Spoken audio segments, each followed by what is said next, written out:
Tape Deck Media. Hi there, I am Kelly Zemnikas, and I am the host of a brand new podcast called Holler and Wine. I'm a stand-up comedian, I'm a documentary filmmaker, and I genuinely love talking to people. And despite the fact that I do not care for the sound of my own voice, I've got a podcast now. So please come join us. We're going to have really good conversations. We're going to talk about cocktails, and I am going to give my guests a tarot card reading because why not? So join us on Holler and Wine. Hope to see you soon. Well, it's a podcast, so it's hear you soon? That sounds weird. Ruddle me this, ruddle me that. We got the riddles that'll make you chat. Oh yeah, baseline stuff with groove is tight. Get your funk on, we're rocking tonight. One more time. Good morning, Ruddlers. Welcome back to a bonus episode of the Ruddle Me This podcast. Now, usually this would be another episode of the Hosstown podcast. However, my co-mayor, Matt Lilly, unfortunately came down with a bit of a migraine just an hour before we were supposed to record. And at the time of this recording, on the October the 14th, 2024, I am going to be very busy for the next 2 weekends. I'm going away for a fundraiser gig on the road on the weekend, and then the following weekend I am taping my special Panic at the Buffet. So as you can imagine, I am very much panicking, not at the buffet, but just at the prospect of having to, all the pressure of filming it, and you know what I'm talking about. I've been talking about this for weeks. Good news is tickets are selling, and I think it's going to be a great taping. So Hosstown will probably return in 2025. I'm not quite sure what our plans are. I think we probably won't bother releasing one in December because they tend to fall around the last week of the month, and that's when everybody's busy with Christmas and all that kind of thing. So apologies for missing the upload, but extenuating circumstances meant that it was just going to be too hard to pull ourselves together with how much we've got going on to make it happen. So one quick plug, you can actually get a Hosstown t-shirt now. If you go to taylorruddle.com/merch, you can buy your very own Hosstown podcast t-shirt. I was going to get that plug in at the start of the show, but alas, I'm doing it here. So what are we doing today, you might ask? Well, I don't know about you, but I think I heard the sound of breaking glass just now.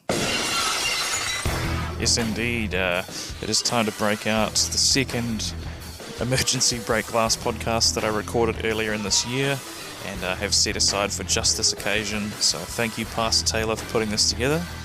This week I'm joined by my regular collaborator, Hamish Mabon-Ross, and I decided...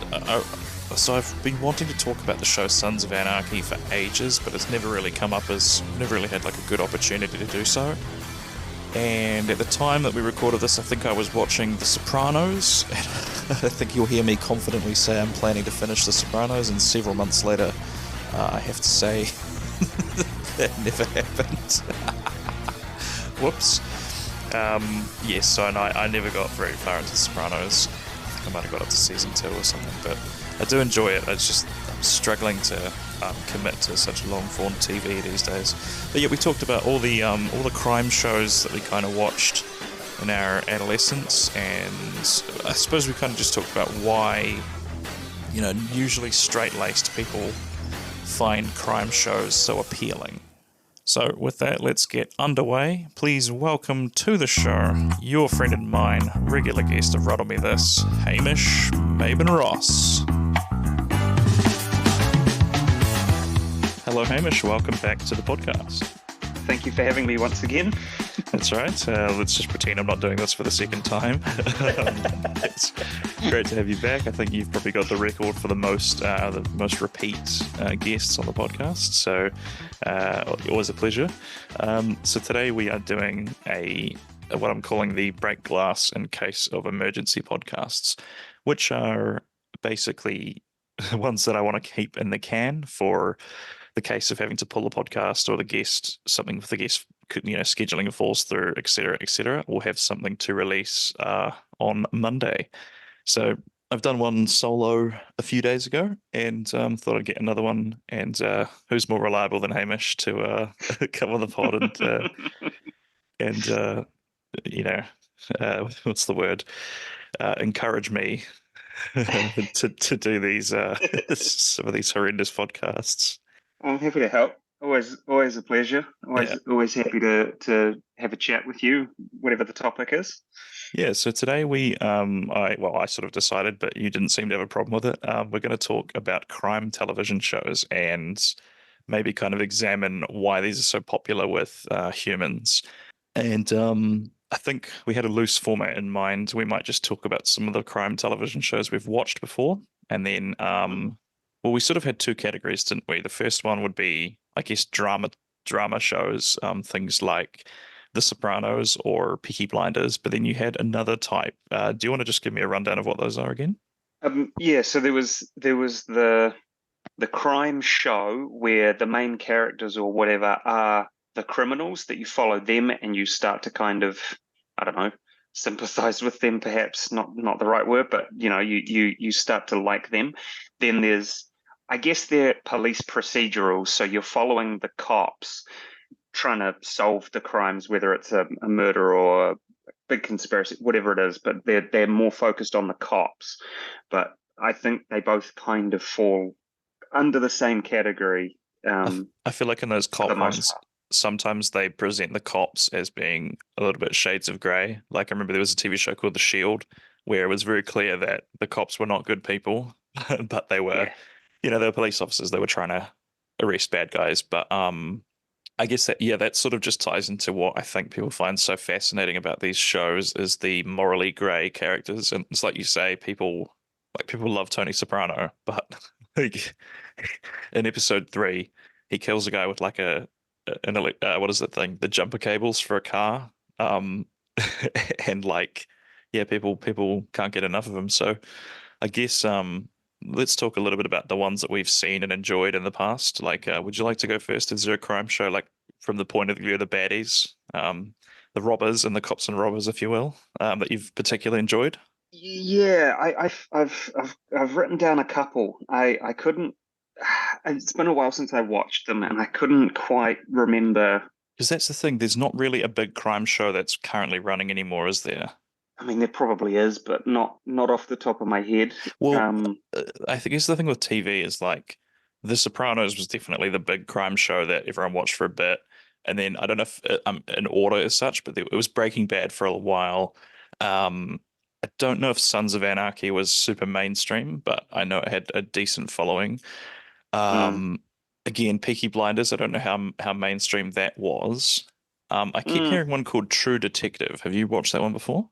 yeah, I've watched maybe one or two seasons of True Detective, and again, that falls into the cops grey area. They show them as flawed characters, where they're drug addicts or they've got alcohol abuse problems or whatever it is, but they're maybe like secretly working with criminals on the side, or they're being blackmailed or whatever. That there's ambiguity, and that it's like, well, he's a cop, but he has also just murdered 3 people Yeah. to help his crime friend. Yeah, yeah. And it's, yeah, Well, like, they've yeah, always you got a said, terrible marriage, like it's never going well at yeah. home. Yeah, well, I you said before that Breaking Bad is obviously the most obvious one that I had written down. I think everyone's probably, if not seen it, has seen references in pop culture. I don't know, like some like Bob's Burgers or The Simpsons have probably done references to it. Yeah, yeah, Um, it gets quoted, it gets memed. yeah. It was I love the everywhere memes. for a time. But yeah, that's again, it's like he's not a criminal from the outset. He becomes one, and you Mm, kind of sympathize with his journey to begin with. But then it, I guess he gets better, and he's still being a criminal, and you're like, oh, yeah. maybe he's not a good What person. I found so interesting about the Breaking Bad, the Walter White journey is so I when did it came out in around 2005, I think, and we were both young at that point, and I think I was still it's funny, the previous role that he played of Malcolm in the Middle's father. I had Now, that in my head. yeah, okay, I've just looked it up, 2008 to 2013. So it's Ah, over yeah. 10 years old, Yeah, it's like that old. it I finished. I still had him as Hal in my head. So like, and they always used to present it as like, oh, what if we take I think it was like Mr. Rogers and then turn him into Scarface. And Yeah. they always used to talk about how Walter White was like a good man. And I remember rewatching it recently, and I was like, he was kind of an asshole the whole time. Like, I don't even remember him being like a good man. So like, Heisenberg was in there. It was just about whether he was embracing it or not. Like, Yeah, yeah, that show was interesting. from the outset, it's like, yeah, he's sympathetic. He's just a chemistry teacher at high school who gets diagnosed with cancer, and he's like, oh my God, my whole life's turned upside down. And I guess initially he's like, oh, I'm doing this for my family. But then, yeah, within a season or two, he's like screaming at his wife and threatening her. And you're like, ah, okay, yeah, no, he's not a good person. Yeah, he essentially just Um, wants it's sometimes you feel like he almost treats Walter Jr. and Skylar as kind of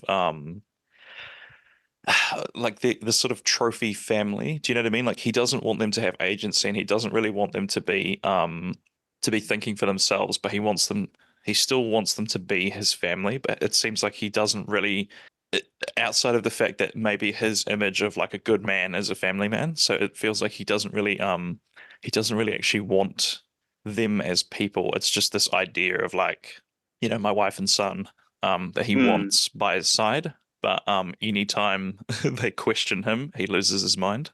Yeah, and I guess it's also that he has his, for lack of a better term, split personality, where he is Walter and then he is Heisenberg.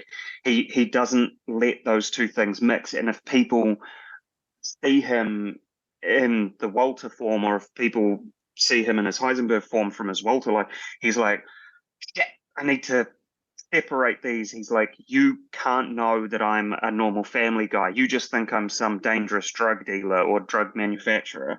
And then he's got his nice little suburban life, and it can't be contaminated by the drug manufacturing That's stuff. He right. he wants Yes. them. I think it's maybe. I mean, thinking about why do we get into these shows? I think there's kind of a meta thing of like, for him it's escapism. He's trapped in his boring, mundane suburban life, so he wants to do something a little bit dangerous. He got a taste for cooking meth, and he's like, oh, that's quite fun. I'm a bit dangerous now. I'm a bit of a mysterious badass. Yeah. And then he still kind of wants the safety of like, I would also like to just go home and be with my family and have like Yeah. a nice Sunday roast dinner or whatever. But knowing that tomorrow he's heading back to go and cook drugs for like a Mexican drug cartel or whatever, like there's for him, I guess, kind of an escapism. But yeah, that's probably for another podcast altogether, to be honest.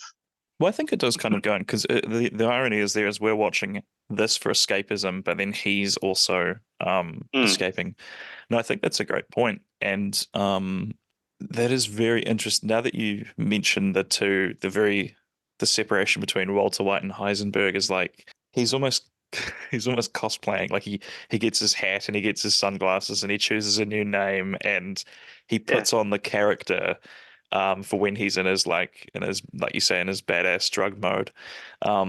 And it was also quite funny because I remember that in the early seasons, um, when they were doing an exchange for some of the meth, he chose an abandoned junkyard out in the middle of the out in the middle of the desert, and all the other characters are like, "Is the mall closed? Like, why are we doing this here?" And I think Jesse even says to him like, "This is what a civilian's thought. Like, this is what a civilian thinks a criminal would do, but like yeah, actually they just do all the swaps at the mall, and it's like way more normal." yeah.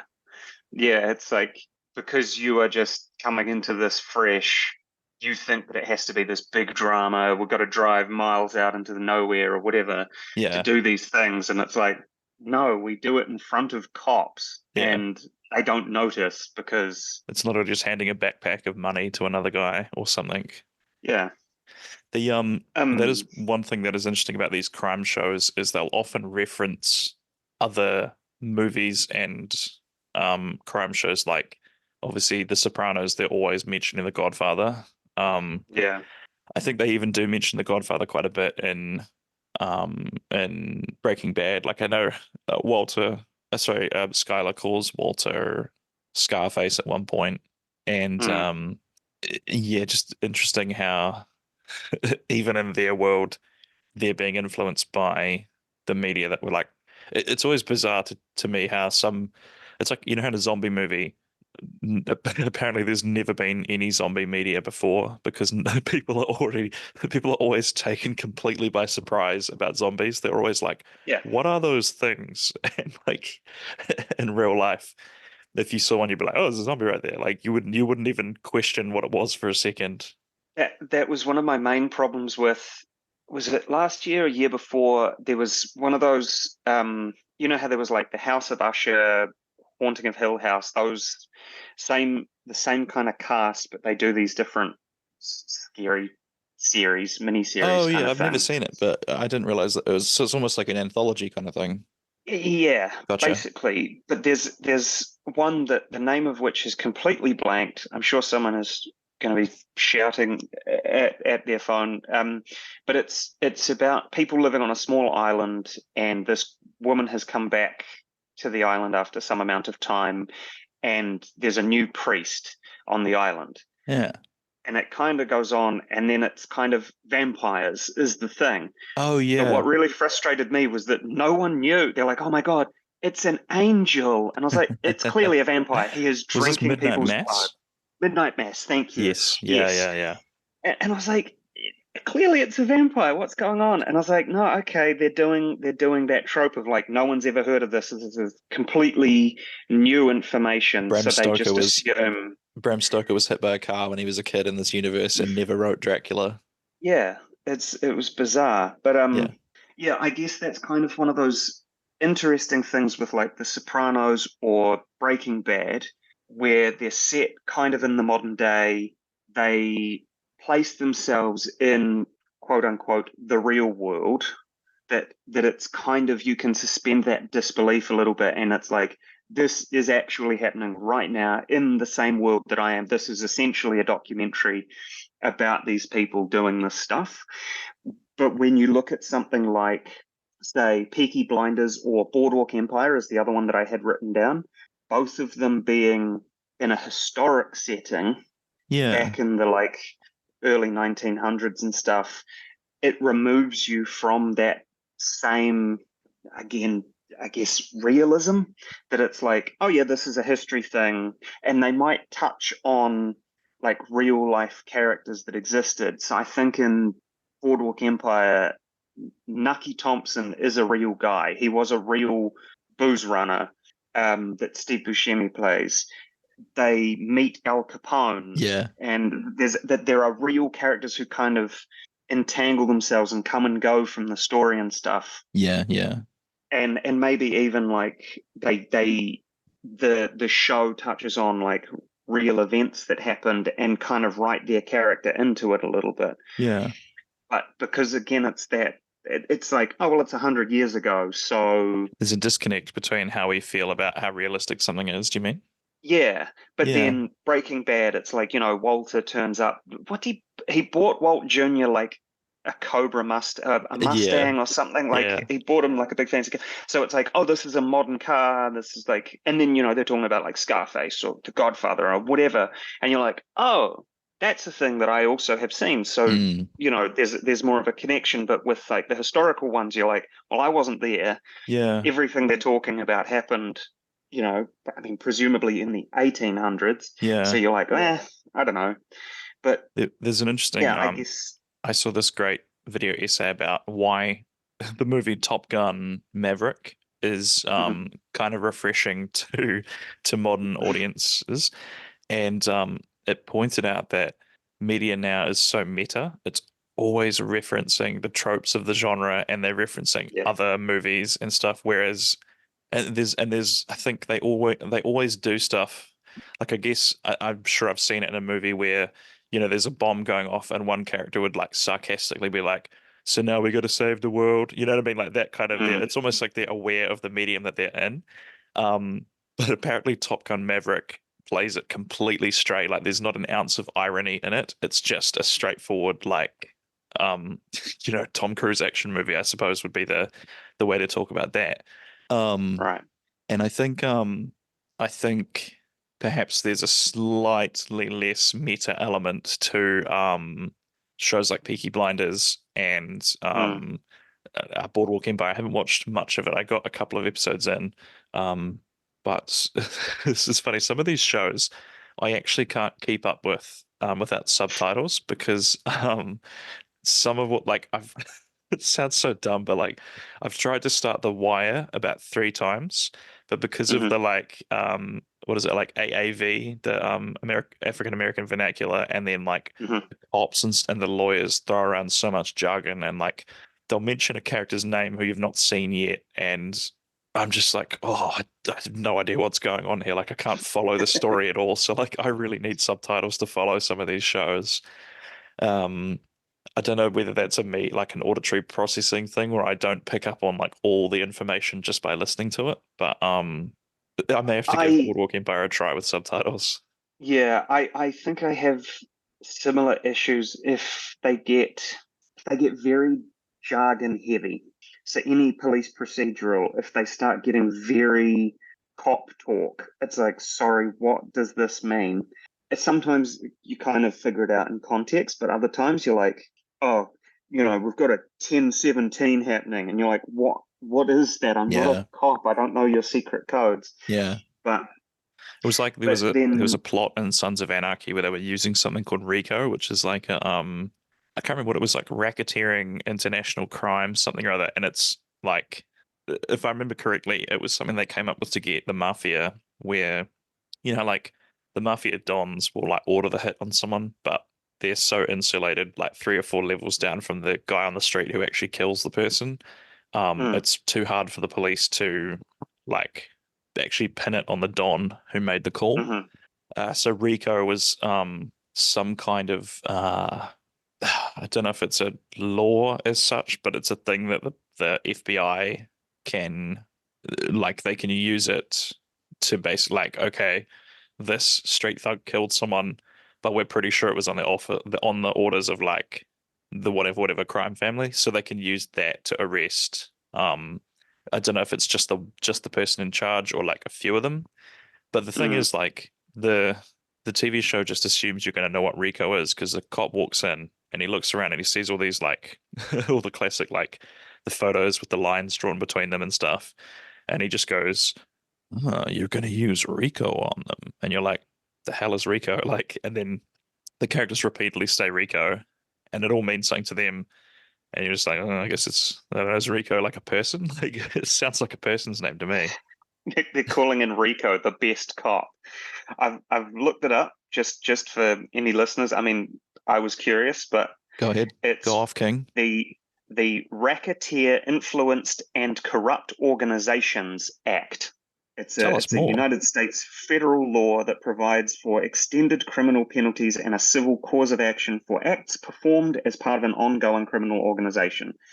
I don't really know what that means. It's kind of legal jargon, but I guess it means if you're part of a criminal organization, that's the act they would use to charge you with whatever crimes. If it's ongoing criminal activity, like I'm growing cannabis, but I'm growing cannabis for that gang, I guess they would use that act to punish me because I'm using that to funnel it into their crime. I don't know. Yeah, I think actually now that you mention it, they do mention in the show that they could use it to arrest like all of the club. And I think they keep referring to something as like, I think it's like you need to display, you just need evidence of like a known association. So like in the Sons of Anarchy's case, they're trying to get them on running guns. So the Russians that they sell guns to, they have like a mole in their organization so that he can testify that this crime is happening, I guess. And then they need something else they keep referring to as history. So I don't know exactly how they get proof of like history, but those are the two things that I remember them mentioning. And it's like if they can get this and this and this, then they can use the RICO Act and arrest like all of the Sons of Anarchy. That was a plot point from like season 3 or 4, I think. Okay. And it definitely hangs over their head for a lot longer. It's a big deal for them. Um, Hmm. okay, so let's circle back to our to our themes. So we kind of got onto Breaking Yes. Bad there. Any other closing thoughts on Breaking Bad? Not Breaking Bad specifically, but two other shows that I had written. One was Hannibal, Oh, I which loved kind of Hannibal. Yeah. skirts the line between following criminals and following the the police or the Mm. justice system or whatever. Hmm. And again, you kind of, I don't know, you kind of like Hannibal as a character. He's charismatic, he's interesting, Yeah, yeah. but he eats people, like he And he kills feeds people. But people to then he other people on also, that show. yeah, but then he also does kill other serial killers. So you're like, Yeah, is he a bad? I don't know. yeah. The other one I had that I'm not sure where it fits. I guess it's more of a crime, like a police type show, but Mindhunter. Mindhunter Oh, was my absolute favorite. I loved that show, what and is I'm it about? sad that they cancelled it. Um, it's set in the late 60s, early 70s of the FBI, and follows two guys that basically start the like criminal profiling unit.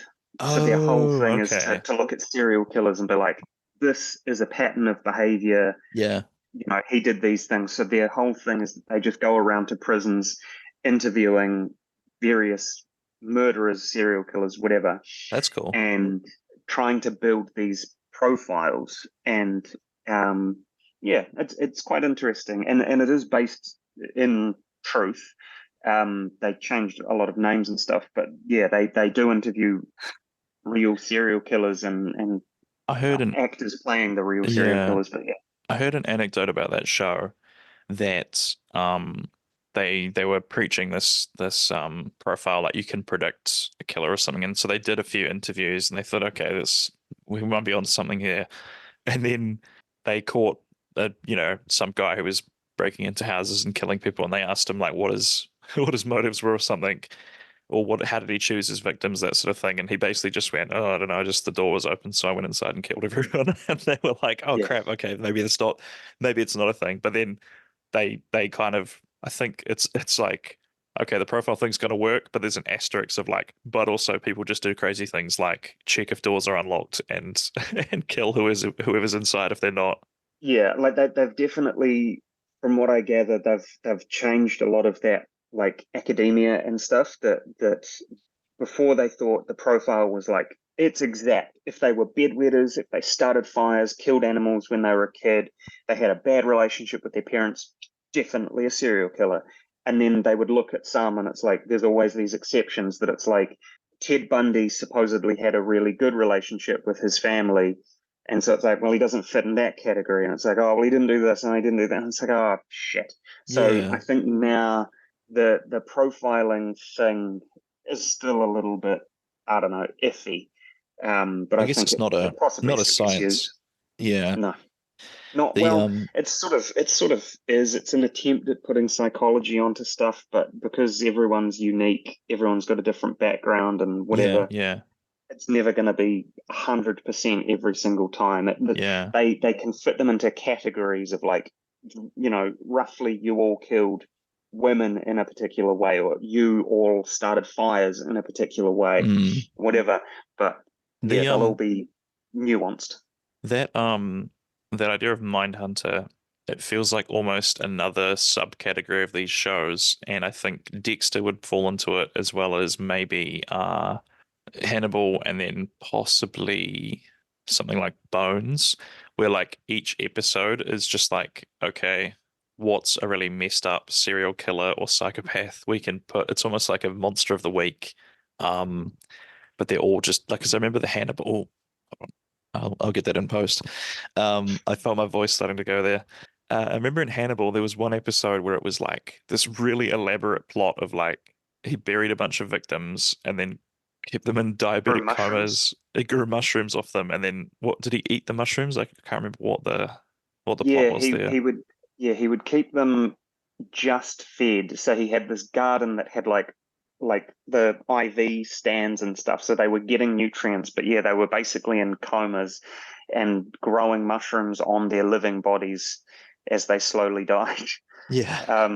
And yeah, I think he would eat them and feed them to people and stuff, Wow. which is bizarre. Yeah, Psycho of the Weeks. Wow, so this has flown by. I just got the Zoom 10 minutes left thing. Anything else you wanted to cover? Like, could I talk about Sons of Anarchy for a little bit? Well, I was gonna mention a couple of police shows Yeah, go that on. I had that they got high ratings on my list. Uh-huh. There's Line of Duty. I've not heard of That that was a one. really interesting show. It's set in Britain. It follows an anti-corruption police unit. So their whole job is to investigate other police units who have been accused of like Oh, that's cool. being dodgy or doing crimes or whatever. Yeah. Um, the other one is Trigger Point. So one of the actors from Line of Duty, Vicky McClure, is in Trigger Point as well, where she plays, and she's an army veteran and now a police officer who works in the like bomb disposal unit, Oh, and like her whole thing is trying to capture these like bomb manufacturers. So that's also quite a good show. I quite yeah. enjoyed that one. I noticed Um, you had on your list, you had like a list of criteria that you like or something. Should we go through the list of like what makes a oh good yeah, crime show for you? yeah. So I said there's also the like gritty Scandinavian noir, Yeah, that yeah. whole It's a genre. genre that's taken off at the moment, eh? Yeah, so there was like The Bridge that got remade in English as The Tunnel. Ah, And then there's The Killing, which is the American one, but it's based on a Danish show called The Crime. I mean, that's not its literal title. It had a Danish name that I yeah. wouldn't want to insult anyone by trying to pronounce. But I was like, these shows, like, it's again that like cops, a gray area. They're flawed characters. You know, they're heavy drinkers. You know, they work, they seem okay, and then they go home and they're downing a Yeah. bottle of whiskey and being like Uh-huh. nearly killing themselves or whatever. Yeah, yeah. Um, I said for me, one of the things is like engaging characters and plots. I mean, obviously, if Yeah. it's not engaging, you don't want to watch it. I said, like normally a lot of the shows that I watch, they have a lot of twist endings. Every single episode has a twist where you're like, yep, got it. This guy's definitely the murderer. And it's like, of course it's not. The show has just been like, well, I guess it's this guy. And then the next episode, they're like, see, you were wrong. Here's why. And you're like, ah, damn Right. it. I kind of like that because Yeah. it keeps you trying to figure it Keeps out. you on the You hook. feel Yeah. more involved. Like Mm.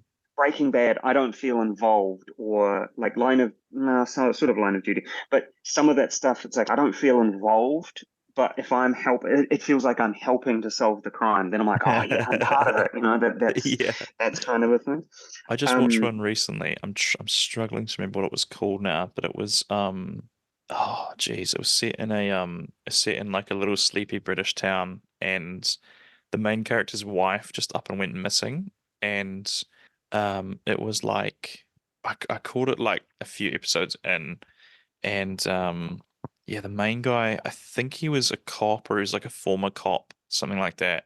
And it was so weird because the stakes were so weird. It was all about like um oh, someone's been stealing money from the from the local football club, you know, like the just like the Saturday morning kick around sort of club.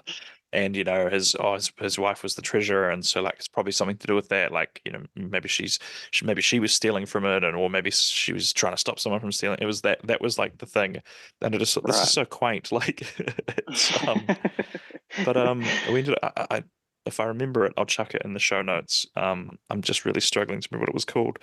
Um, Hmm. The last note that I made for myself was that a big deal breaker, not yeah. always, but Uh-huh. often needs to be British, like not Mm, at least not American. Um, interesting. I mean, that's not always the case. I mean, I mentioned The Killing before, it was quite good.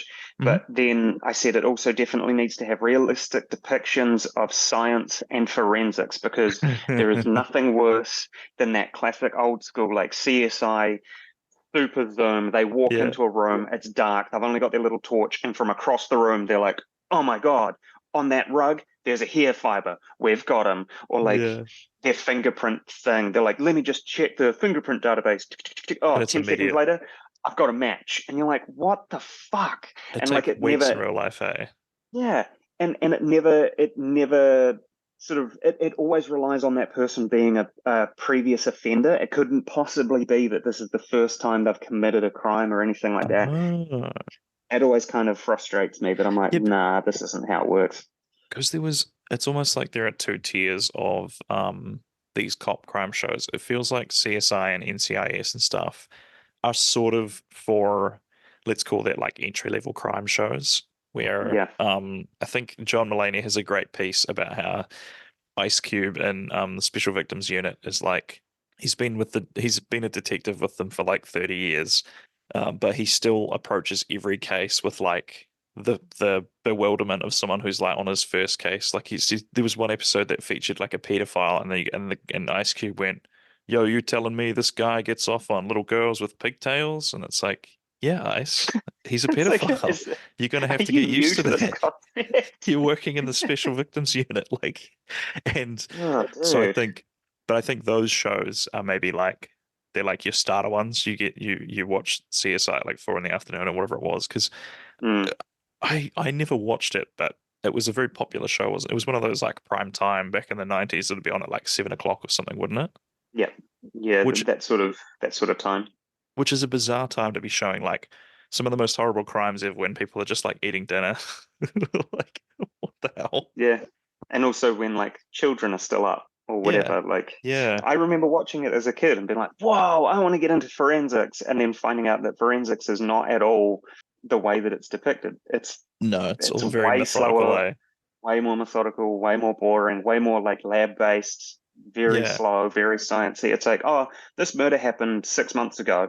We've just now got the results back on this, or whatever. It's like, Mm. oh, shit, okay. It's not this fast paced. The murder happened yesterday. We got him today. And You're like, we're gonna whoa. run to his apartment and he's still gonna be there and we're gonna have a standoff with him on the balcony. It was also that shit of like, oh my god, we've got this CCTV footage. There's a reflection in this woman's glasses. Zoom in, enhance, enhance. Oh my god, flip that image. That's the killer's face, We perfectly saw him reflected last in this week. woman's glasses. And it's like, what? Did you have fucking 10K Yeah. super high definition video cameras or something? CCTV. CCTV is Yeah. 4K, yeah. That's one of those things that I'm like, no, I can't suspend my disbelief. And I do kind of like when cop shows are like, or when any show is like enhanced, they're like, that's it. I can't make the image clear. I can zoom in, it will just get grainy. That's it. There's no more, I can't add resolution to it. Yeah, yeah. That's a limit. But That is nice. yeah, Because that's sort of a response to the previous tropes in that same genre, I suppose, isn't it? yeah, yeah. I was gonna say one other thing, actually, Mm, that you remember we were talking about Breaking Bad a little bit earlier on mhm, before. Um, someone pointed out something funny many years ago. Is like, because I remember when you watch it, I think, especially if you're like a young, dumb, sort of impressionable guy, mm. people used to look at Skylar White as if she was like this killed, oh, Skylar keeps getting in the way of Walt's meth empire. And Yeah, yeah. I saw a great comment that pointed it out a while ago. They were like, Walter White tried literally nothing else. He went straight to cooking meth. And like, you know, it's at that point, it should be a sign that like, then this was always what he wanted to do. He wanted to do something illegal or crimey or whatever it was. Yeah. Um, but yeah, so we're going to talk a little bit about I, some of I the stuff think I it's watch. also that Oh I yeah. think it's also that like when you're younger, everything is black and white. It is Mm, good and bad, and that's it. And I like Walter, therefore I hate Skylar. She's a bitch. Meh. And it's yeah, like, no, she's concerned about, well, going to jail. one, her husband, and then Yeah, her getting in trouble for the crime that he is fucking involving her in and stuff. yeah. And it's that thing, like Carol and I have talked about this before, of like there's nuances where once you start getting a bit older, that it's like, I'm 17 and I think the government should do this, this, and this, and that's it. And you're like, yeah, but when you look at it, that's quite complicated. There's a lot of, problems. Mm, Like the system is broken, but yeah, you start to kind of see a bit more nuance where you're like, yeah. okay, not everything is black and white, everything is quite grey. Yeah, which I yeah, think is absolutely. why I like a lot of those British procedurals, because they paint everything a bit more realistically, that it's like he's an alcoholic, but he can be a functioning, mostly cop Yeah. or whatever, that they can have these kind of dual things. And it's like a Mm, lot of people, that is their coping mechanism, so it's like yeah, yeah. I am a cop and I am an alcoholic, but it's okay. Well, You it's could al- not, but you could almost look at that as maybe the alcoholism is the cost to being an effective police officer, yeah, because no doubt police officers see, especially detectives, probably see a lot of really effed up stuff. So, um, yeah, that yeah. could be another potential way to look at it. I was going to say something about, I've lost it now. Um, shall I just yap on a little bit about why I continually keep coming back to Sons of Anarchy? Yep. So I wanted to do something to do with Sons of Anarchy on the podcast for a while, and it's um it's actually bizarre the the stranglehold this show has on me, because it's like, God, how old is the show now? I think it's 2004 or something. It's getting on. Like they had flip phones back then, so that was a really common scene actually would be like, they just have a drawer of burner phones, and it would be like the flip phone makes for a really dramatic, like you finish the call about your illegal activities, and then they just break it in half because the Yep. hinge is the weak point on the flip phone. Ah, Um, classic. so for those that don't know, or maybe were sort of familiar with Sons of Anarchy, it is if you picture it as Hamlet, but instead of and where's Hamlet? He's Dutch, wasn't he? Oh God. Uh, Pretty sure Danish. No, Danish. yeah, Yeah, so Danish.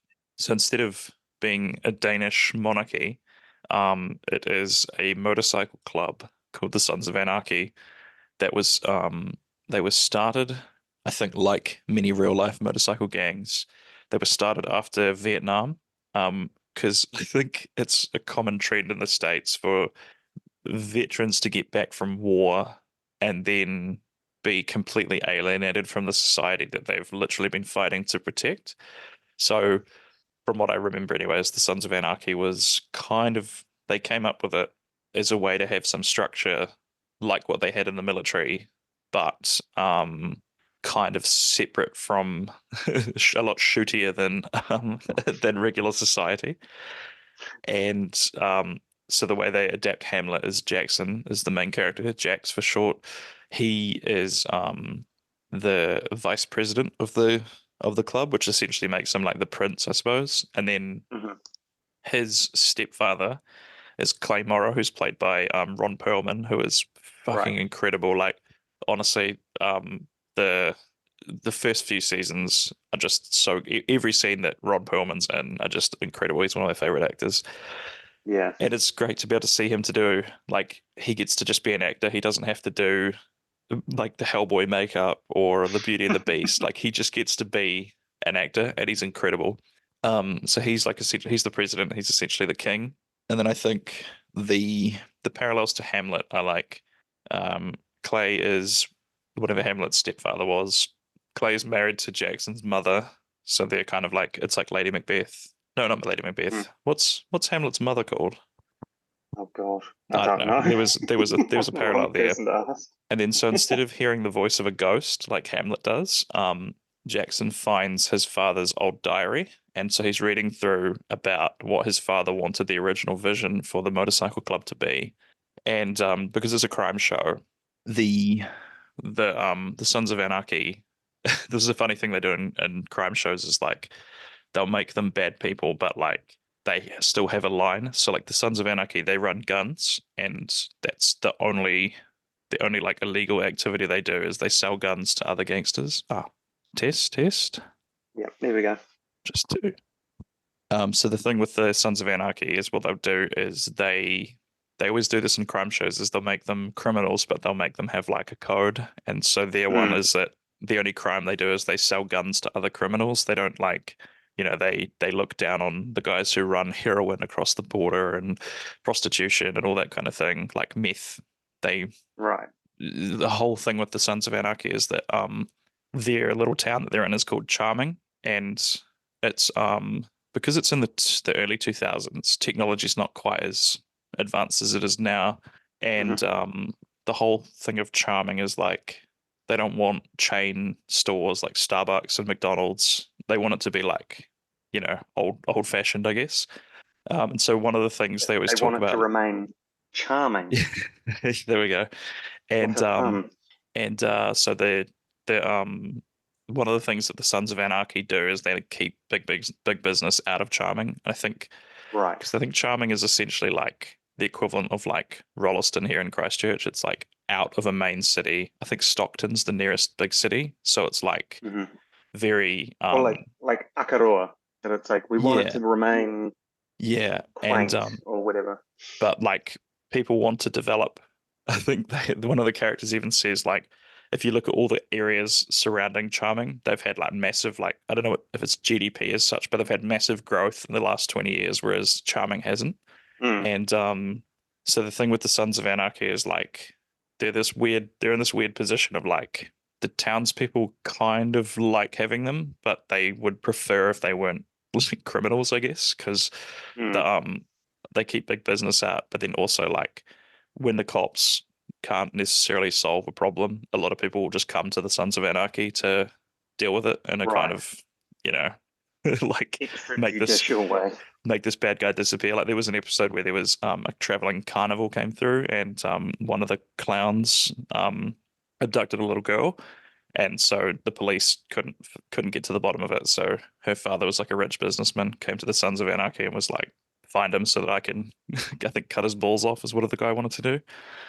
And so that's kind of the setup is that's their setting and it's that kind of like, yeah, we run guns and we're criminals, but like, oh no, these guys are the real, they're running drugs and that's they're Mm, kind of like the noble they're presented yeah. as like the noblest of I the would I would never do that. No. Oh, okay, sure. They're but still a then criminal. they do later on reference the fact that guns are not, getting guns with serial numbers filed off is not a good thing because there's a school shooting and it's one of the guns that they supplied. So they do actually like kind of point them out for being a little bit hypocrites, Mm, hypocrisy there. hypocritical. Yes, thank you. Um, and I swear every episode that you're on, you help me with a word that I'm struggling with. And but the Happy to reason I help. like Call me uh, Merriam-Webster. yeah. And but the reason I like the show so much is like something about it is just real cozy because it's like motorcycle club. Nothing happens without a meeting. And so then a meeting is just a great scene for like it's just an excuse for a talking head scene where like some of these great actors, like I love Charlie Hunnam, he's the main character. Mm, And so they've got this big oak table that they all sit around, and like the foley in this show is fantastic because they're all wearing leather vests. So when they'll hug each other, you get that nice meaty slap of the leather on, as they're patting each other on the back, and like the yep. characters will put their hands on the big sturdy oak table, and you get this great slap. And it's so bizarre because it's like one thing I think I like about these crime shows is like it's just a lot of it's just a lot of meetings, which is really weird because like in real life meetings are boring. But Yeah. like I think the Sopranos, their one is like they're all sitting in those little tiny chairs outside the deli that they own. Um Sons of Anarchy have all the club meetings. Peaky Blinders have got the garrison. They all kind of Yeah. they've got their little private room in there, which is awesome. And yeah, like obviously there's like a lot of shooting and stuff, but it's almost like it's meetings which are boring, but it's about interesting stuff. Like they'll I always found it so funny that the way that these gangsters would be like, all right, so we're gonna do, like they're finding like a new buyer for the guns or and like a new warehouse to keep them in. That's at the docks, and so they're like hashing out these business plans where it's like we'll give you 2% off the top of that for 2 years, which then becomes 5% after. And it's just like, how do they remember all this stuff? Like they're obviously not keeping paperwork. Yeah, Um, that's always the thing. It's like if you write all of this down, you've just made a paper trail of your crimes. exactly. But if you don't write it down and say everyone that was there dies of old age or gets killed in gang-related stuff, it's Yeah. like, shit, who did we have a deal? Yeah. Yeah. Someone said Exactly. something about a deal. What was the deal? It's like, shit, I don't remember. It's like, oh, Yeah. I think yeah. something about that always was a bit of a weird logic hole for me. Like, how do they remember all these really specific like percentages and stuff? Maybe they just have some sort of unspoken, generally agreed, like that's what whatever it is. Mm. But something about that is really interesting about the show. It's almost like so, and I think a lot of these crime shows are actually weirdly quite cozy because they're always like, it's like a misty morning in a little seaside English town, and the detective is like walking, he leaves his little apartment or his little hotel that he's like staying in. He lights up a cigarette and you can hear the sea in the background. And I don't know, something about that tranquility is just really like, I guess it all comes down to the sound design of these shows, like the Foley and stuff like that. Mm. And I think, go ahead.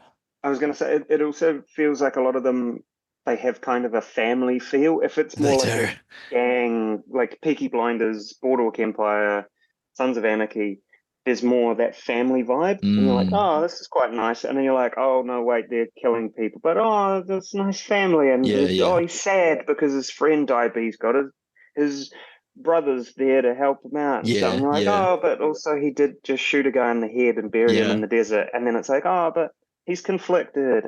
Yeah, they're very. It's It's a very interesting like well, juxtaposition of things. the reason I kind of fell off The Sopranos is because like I loved the crime stuff in it, but I found it a little bit like I can see why people enjoy it, but I found all the like arguing with his family stuff a bit like kind of boring. Um, and then I remember reading somewhere that like the creator of the show was like, yeah, we wanted to show like the family lives of these guys, like so that's mainly what the show focuses on. I was like, okay, I'm probably gonna get sick of this then. Yeah, Um, but you're right. You're absolutely right. The family thing is huge there, and like, I think this also gets to a little bit of because you and I have been writing. We've got about 7 or 8 ghost stories between us that we've just been gradually like building on for years, and I think eventually we're yeah, going to try and turn into audio dramas. Um, but the one thing I've noticed is like what's the difference between like a good and like a great horror or ghost story is like it's almost like not really about the ghost, it's about something else. Like it's about guilt or it's about like a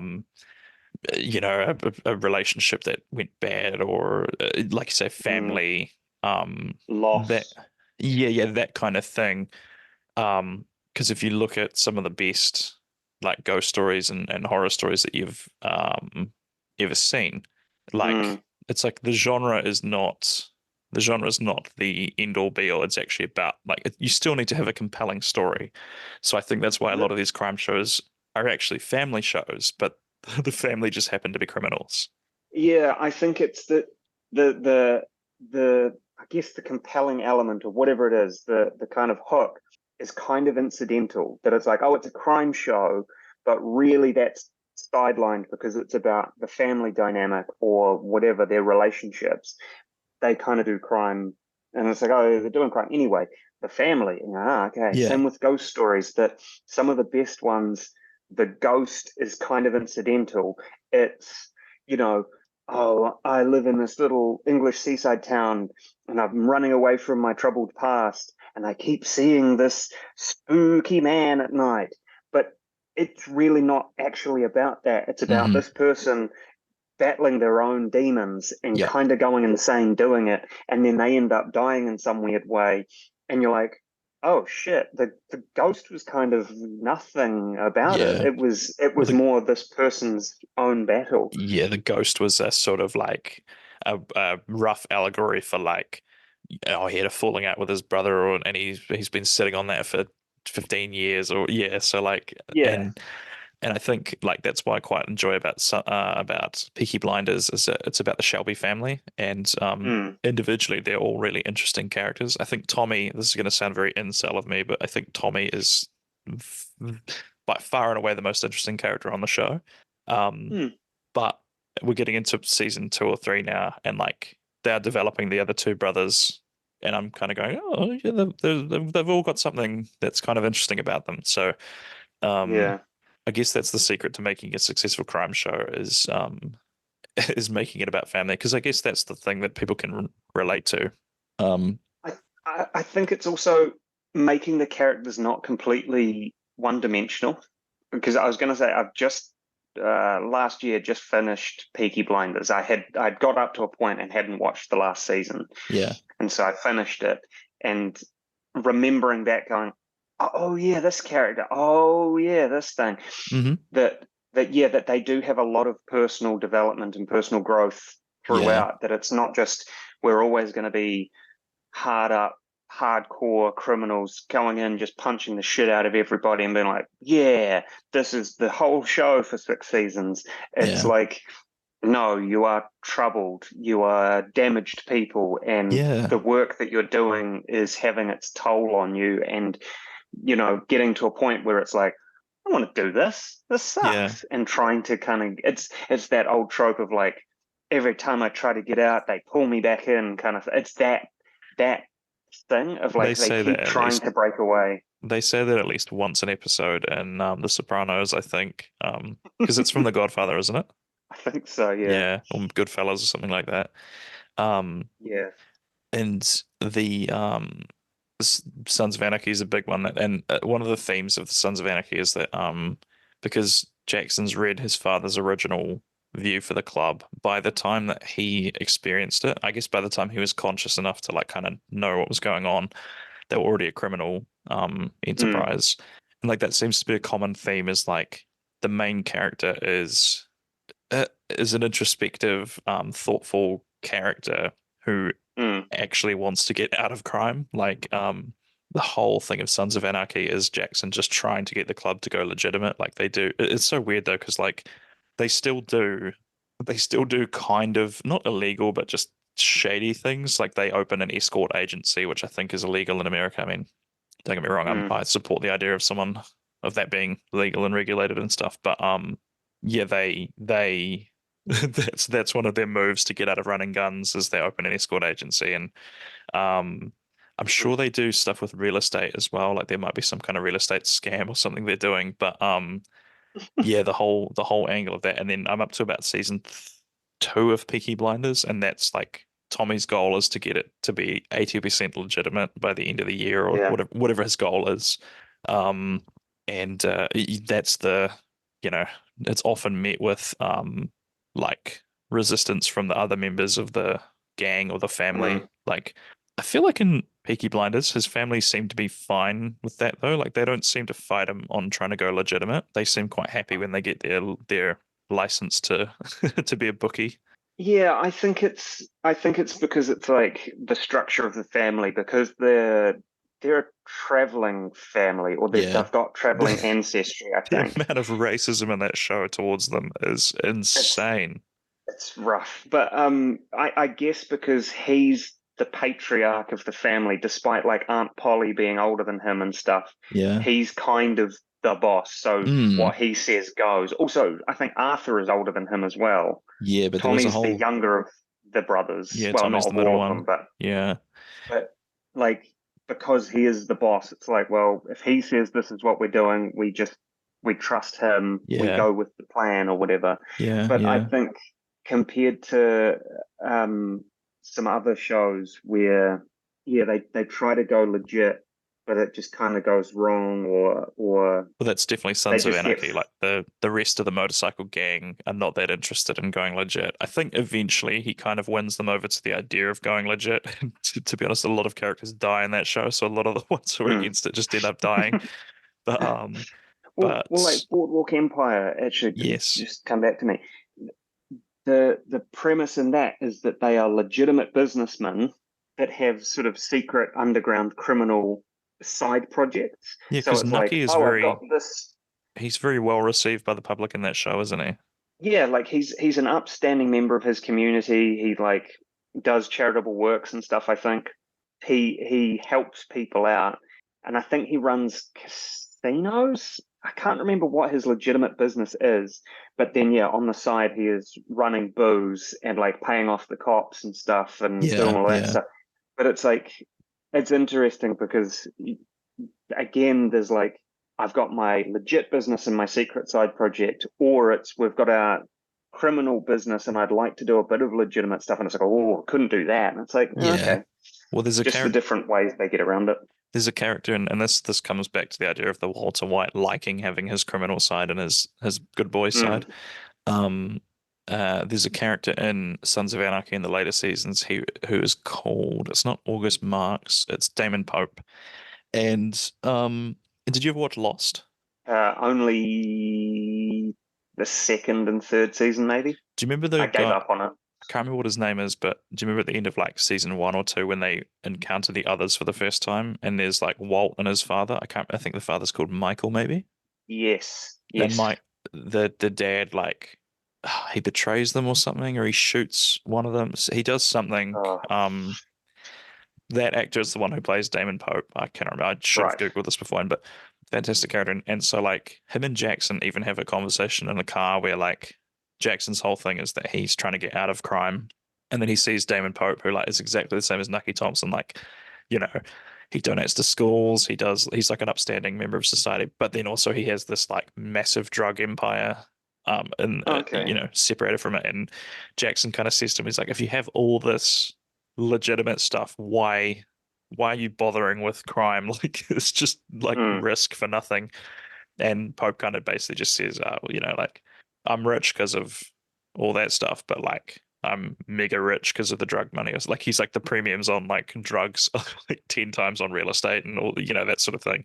So yeah. um I think that's a little bit of it because that was quite a cool season. There was a season where they were working for Damon Pope, and I think Damon was kind of looking at Jackson like he could be a sort of like a mentor mentee sort of figure.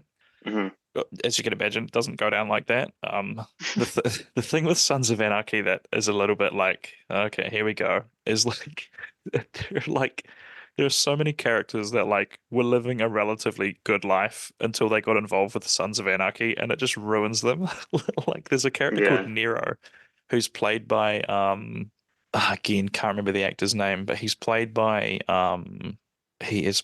by, let me just look this up because I'm going to feel bad. He's one of my favorite characters in it. Not Joel Neuropedi- Hanneman. Joel Hanneman. No, he's played by Jimmy Smits, who was Ah, in Star Wars. He was in Dexter. It's been in heaps of stuff, yeah. but he plays Neuropedia. And like Nero is like he starts off, he's like a former, I don't know what the gang, like the Cholo, like Mexican street gang kind of, he's like a former boss or something of like a street gang, but Yeah. he's got a really good operation where he's got an escort agency that's like out of the way.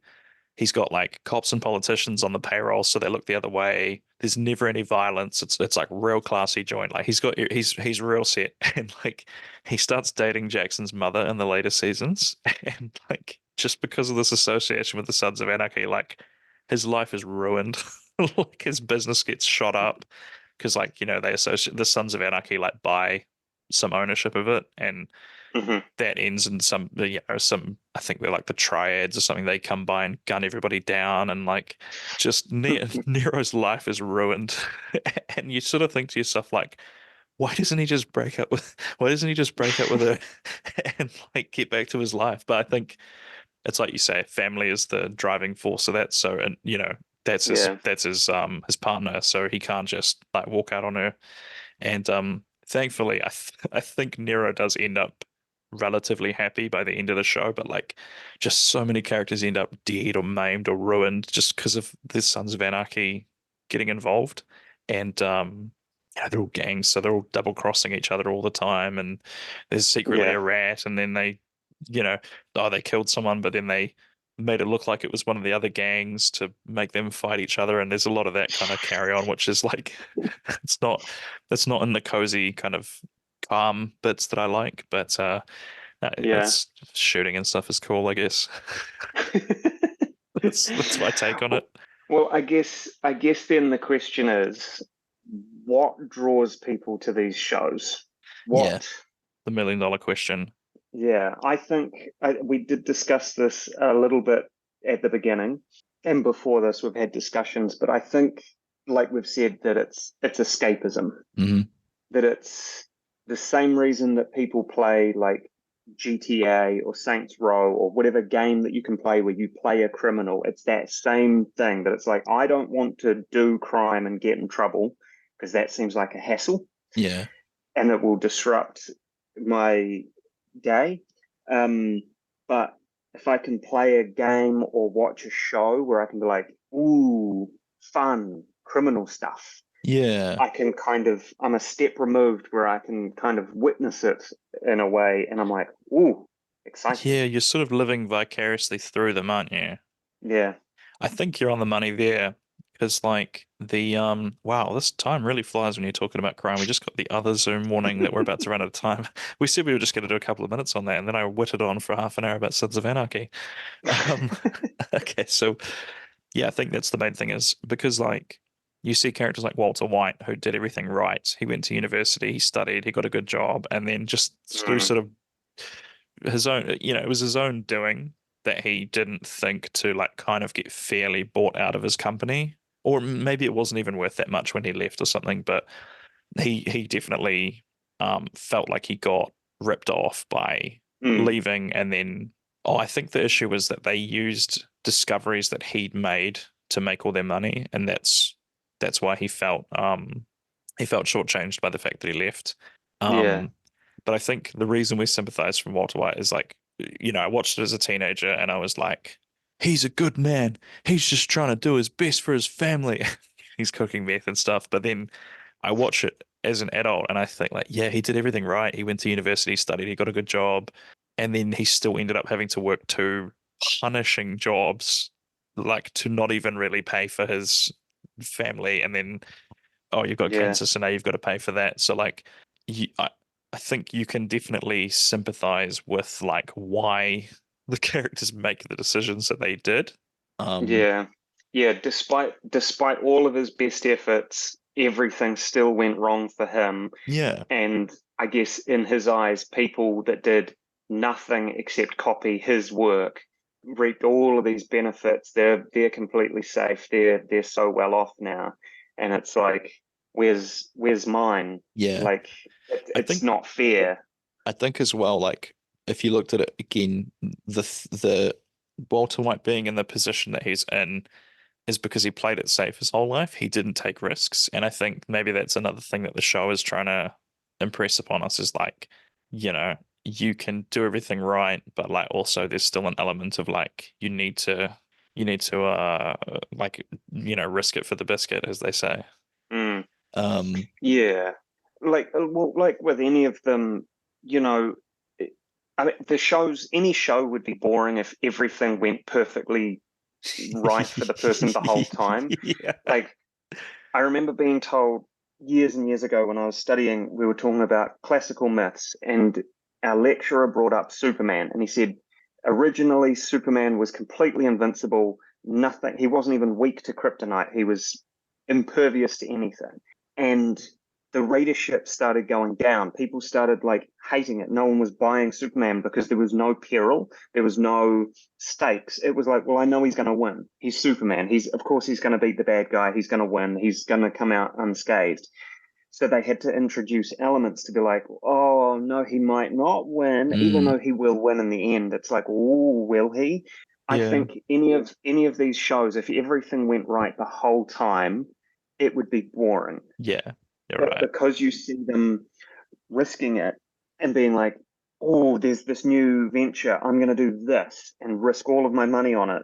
And then it goes horribly wrong. And you're like, oh, how's he going to dig himself out of Yeah, this yeah, hole? that's And right. that You kind need of keeps drama you going. Yeah, you need the drama of the drama element of the crimes to kind of keep to you sort of hooked, because move. otherwise it's just Yeah. like, well, of course he's going to win. Oh yeah, cool. He moved the 50 kilos of heroin across the border and no one noticed. But Yeah. instead it's like, oh no, they moved it in three different trucks. One of the trucks has been sabotaged or whatever. And you're like, oh no, he Yeah. had to pay off the guys that he was giving the drugs to. He had to pay them off so that they would free his family, but now he hasn't got all the drugs. Oh no, what's going to That's happen? right. It's that Yeah. kind of thing.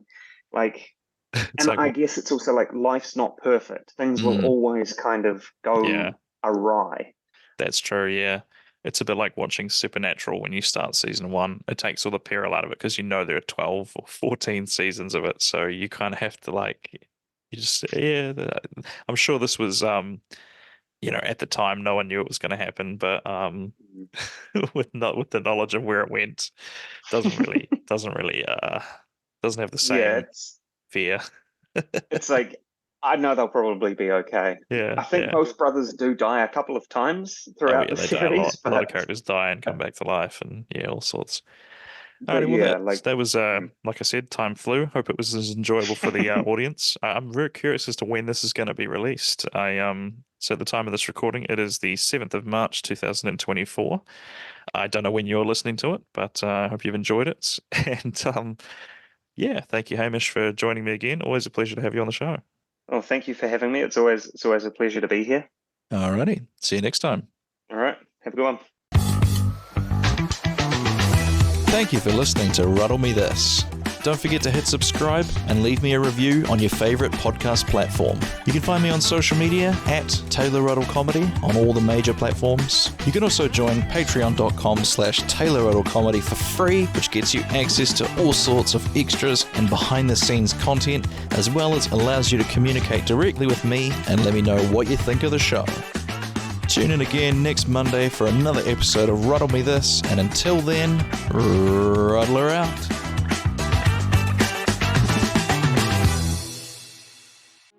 This has been a Tape Deck Media production. Thank you for listening. Hey Ruddlers, I joined a group of podcasters that we are calling the Trailer Alliance, a group of podcasters that share each other's trailers at the end of the episodes and generally support each other. So at the end of each episode for the next few weeks, I'm going to be playing a trailer of one of the members of the Trailer Alliance. And here's one of them now. I hope you like it. Are you struggling with a lack of access to captivating entertainment and media? Are you faced with constant judgment and ridicule from friends and family for your inability to respond appropriately to sensitive situations? If this sounds like you might be suffering from being emotionally dead inside. But it's not too late to make a change. One Nothing Podcast is a newly available treatment for being dead inside. Taken just once every 2 weeks, One Nothing could make a world of difference. By combining carefully measured dark humor to the amazing original formula of grisly fatalities, One Nothing Podcast has successfully entertained thousands of people suffering from death inside. And with access across all podcast platforms, treatment has never been more readily available. But don't trust my word.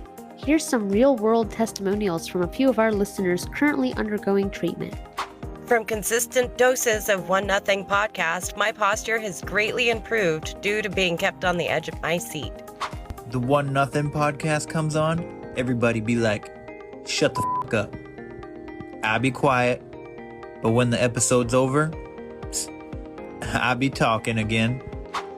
Oh my gosh, buddy. I used to be on so many medications for blood pressure, and then I listened to One Nothing Podcast's episode on Kitty Genovese, moved into an apartment on my own, and haven't needed it since. That one really got my blood pumping. You know, listening to One Nothing Podcast, I'm not constipated anymore. I'm just full of shit. So what's stopping you from great entertainment? One Nothing Podcast is not intended for all audiences. Listeners under 18 years of age should obtain permission from your parent or guardian before downloading. Tell your therapist if you're predisposed to whining, complaining, reading podcasts poorly, being overall combative, or being easily offended, as One Nothing Podcast might not be right for you. So stop letting great content pass you by. Talk to your therapist today to see if One Nothing Podcast is right for you.